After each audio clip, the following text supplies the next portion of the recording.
In today's video, we are going to be going over some extremely rare Delta Force operator combat footage sent to me by the lovely people over at the Sean Ryan Show. And I can't thank them enough for hooking me up with this incredible footage and photos to share with you guys today. If you haven't checked out the Sean Ryan Show yet, I highly recommend it. All the information for today's video is coming from episode 41 of the Sean Ryan Show with Kyle Morgan. I'll have the link to that episode down in the description below for you guys to go check out. November 20th, 2015, Delta Force operator Kyle Morgan was on deployment in Africa, working inside the U.S. Embassy as an advisor to the ambassador. In the simplest of terms, his mission there was to build relationships with the people working inside the embassy and in the surrounding area on behalf of Delta. The rest of Kyle's team was deployed elsewhere doing the usual Delta stuff, but the team needed somebody to put on a suit and play nice in the embassy for a few weeks, and Kyle unfortunately got the short end of the stick. Kyle's job there basically consisted of just showing face on a daily basis at the embassy and attending meetings. But he would slip away to spend as much time at the range there as often as he could. And despite the overall chill nature of this deployment, Kyle still kept his basic assaulter kit with him at all times in a North Face duffel bag. His kit consisted of his helmet and plate carrier, as well as his HK-416 and one pistol. At around 7 a.m. on the morning of the 20th, Kyle received a phone call from someone at the agency informing him that a hotel near the embassy was currently under attack by 8 heavily armed men. They called Kyle for two different reasons. The first reason was to warn him of the situation because the house he was staying in was pretty close to the hotel. The second reason was that Kyle actually lived next door to the deputy of this area, but no one seemed to be able to get a hold of this deputy. So they needed Kyle to go next door, check in on this dude, and make sure he's awake and aware of the situation. So that's exactly what Kyle does. He gets dressed real quick, grabs his kit bag, and heads over to the deputy's house. When he gets there, he finds the deputy on the phone in his boxers. And after arguing with the deputy for a little bit, he finds out that the deputy is actually on the phone with some security personnel of his that are stuck inside the hotel that's under attack. As soon as Kyle figures this out, he tells the deputy to give him the phone numbers and the room numbers of the men trapped in the hotel. At first, the deputy just completely blows him off and doesn't want to give him the information and asks Kyle why he needs their phone numbers and hotel room numbers, to which Kyle tells him, because I'm going to go in there and save them. And when Kyle said that to him, the deputy was completely shocked. Why would you risk going in that hotel to save people you don't even know? But Kyle was shocked that the deputy wasn't willing to go in there. But after arguing with him for just a few moments, Kyle realized that this deputy standing before him in his boxers, picking lint out of his belly button, was likely not going to help him assault this hotel. So he takes the phone numbers and the room numbers and he heads out. Now, these numbers gave Kyle a massive tactical advantage because on his way to the hotel, he was able to call these men stuck in there and get way more information from people who were actually on the ground inside the hotel. Now, what makes this specific hotel so interesting and complicated is that it is the closest hotel and the nicest hotel to multiple Western embassies in this area. So it is extremely popular for Westerners who are working and visiting at the embassies to stay at this hotel. So if your goal is to try to kill as many Westerners as possible, this hotel is a gold mine. But just before Kyle arrives at the hotel, he receives another phone call. This time it's from the embassy, informing him that they just got off the phone with an American man who is stuck inside the hotel. He's trapped in the dining hall, hiding under a table. The dining hall is completely on fire and full of smoke. He can't see anything. He has no idea which way is out, and he does not have long to live. So with this information, Kyle very quickly throws on all of his gear, grabs his guns, and he breaks into a little side door service entrance on the side of the hotel. Once inside the hotel, he makes his way down a short hallway, which quickly opens up into the main foyer area of the hotel, which is this massive open room where you would check into the hotel. It's got gigantic, like 7-story high ceilings with 2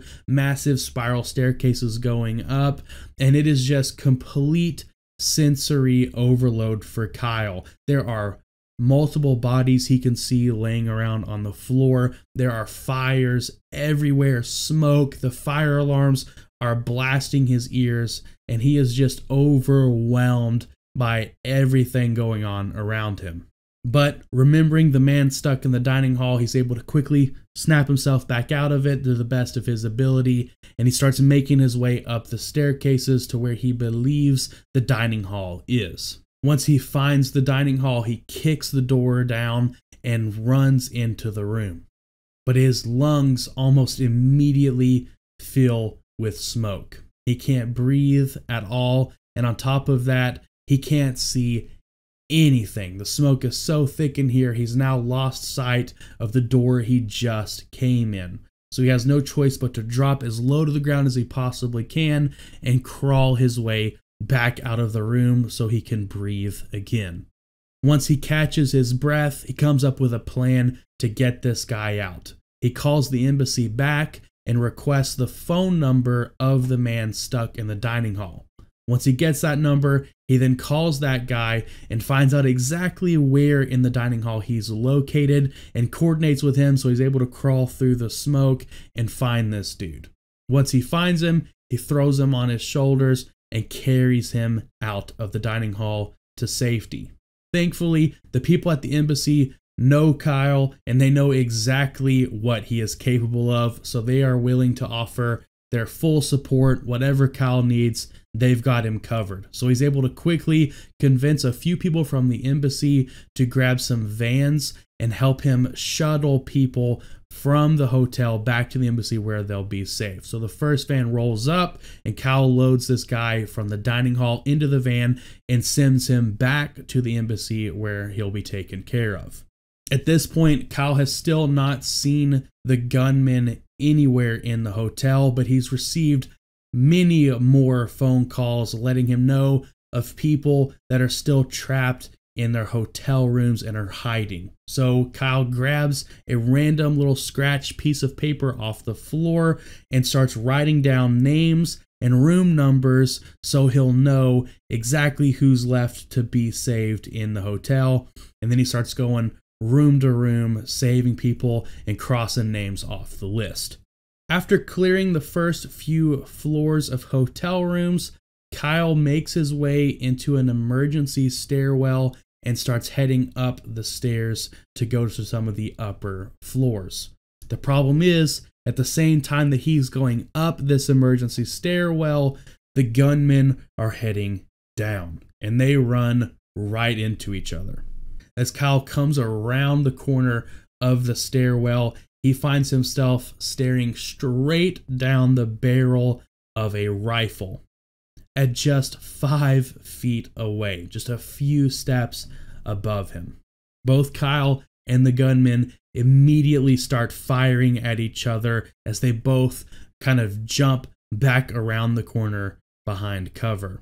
Thankfully and miraculously, Kyle was not hit by any of these bullets, but unfortunately, it seems that the gunman wasn't hit either.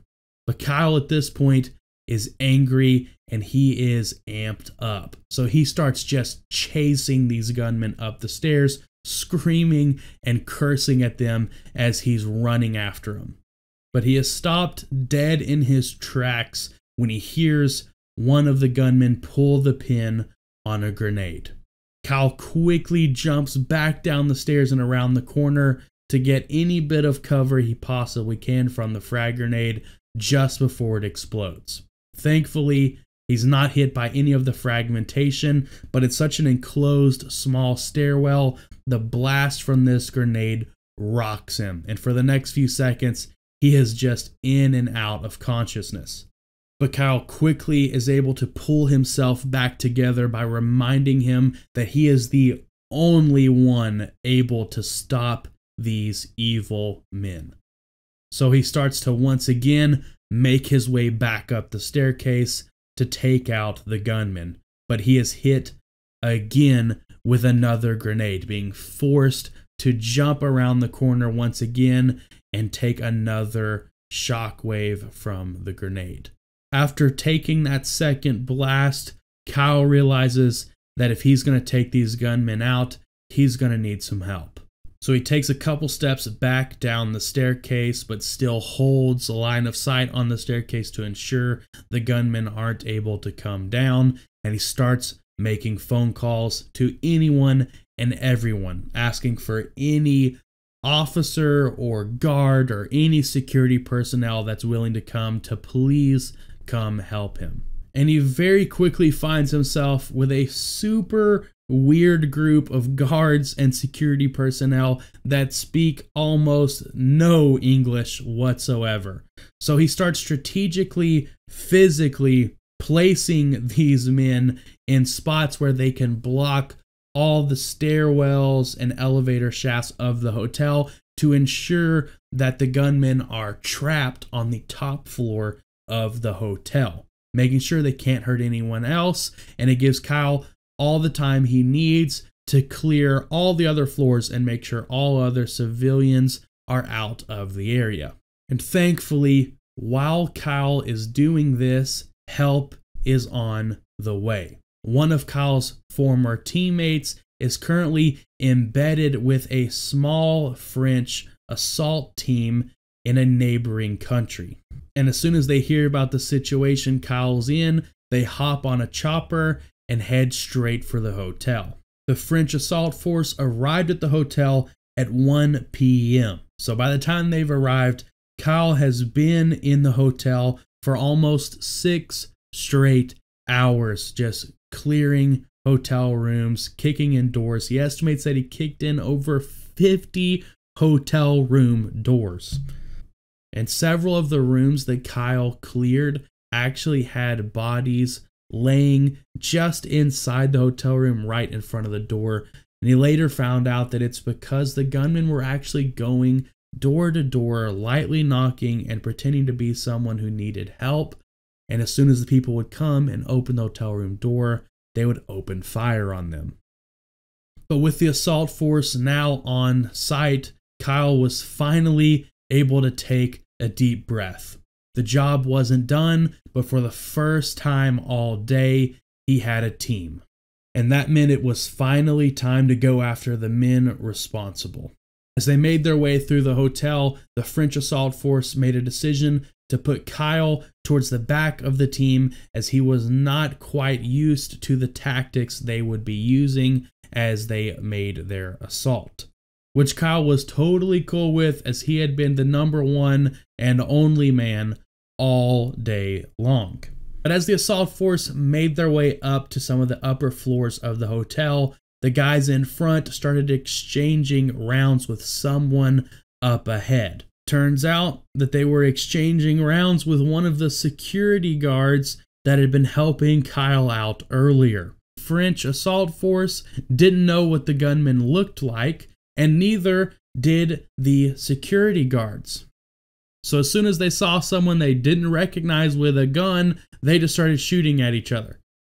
And before Kyle was able to get up there and figure out if this was the gunman or one of their teammates up ahead, one of the security guards actually managed to shoot one of the French assaulters in the helmet, wounding him. Thankfully, he lived, but he was banged up bad enough to where he was sent out, and they were now down a man on the assault force. But with that situation out of the way, the French assault force decided to move Kyle up a bit closer to the front and let him be quite a bit more involved in the assault. As the assault force made their way to the top floor of the hotel, they found the gunmen. The gunmen had barricaded themselves in a large storage room on the top floor of the hotel, which proved to be a massive pain for the assault force. This storage room had only one door in, and there were two separate rooms inside of the storage room. You had the first door that opened up into this big open storage room, and then on the back side there was a second door that entered into like a small closet area. The gunmen had barricaded themselves in the small closet area just around the corner behind that second door. And the assault force threw everything they had at these gunmen, but they could not take them out. Nothing was fazing these guys. They were blindly firing their rifles around the corner at the first door, just pinning down the assault force anytime they tried to make any move into the storage room. And because there was no windows in this storage room and only one door in, the assault force had no choice but to push straight through into the line of fire. So they grabbed a shield and used a shield to push in close enough to the second door into the closet where they were so that they could throw an actual frag grenade into that room on top of them.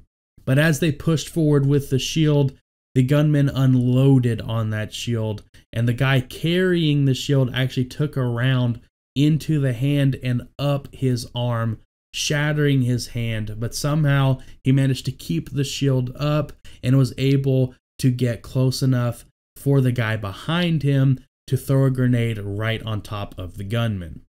Now, as you can probably imagine, in such a small closet, that frag grenade did a lot of damage to the gunmen, but somehow a few of them were still clinging to life and reaching for their weapons. But unfortunately for them, Kyle aggressively pushed straight into that storage closet and finished them off before they could get a hold of their weapons. With all the threats now eliminated, Kyle stayed another 3 hours in the hotel, going room to room, making sure everyone was evacuated. Once Kyle got back to the embassy, a lot of people there were asking him why he did what he did. Why did he risk his life going into that hotel? Why didn't he wait until some form of task force was able to be sent in? Why did he go in alone? Kyle simply told them that he had the ability to save those people, so it became his responsibility.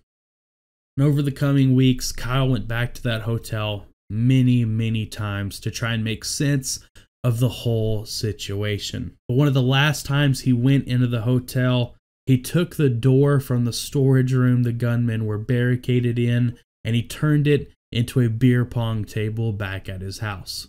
Kyle Morgan, thank you so much for your service, and thank you for sharing your story with all of us. It's been an honor, truly an honor, to share your story here today.